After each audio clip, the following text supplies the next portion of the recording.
کلماتی که برای توصیف پروردگار به کار میبریم همچون آینه‌ای است که خود را در آن میبینیم.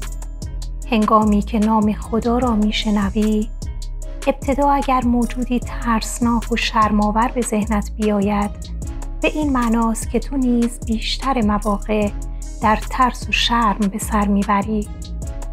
اما اگر هنگامی که نام خدا را میشنوی، ابتدا عشق و لطف و مهربانی به یادت بیاید، به این معناست که این صفات در وجود تو نیز فراوان است.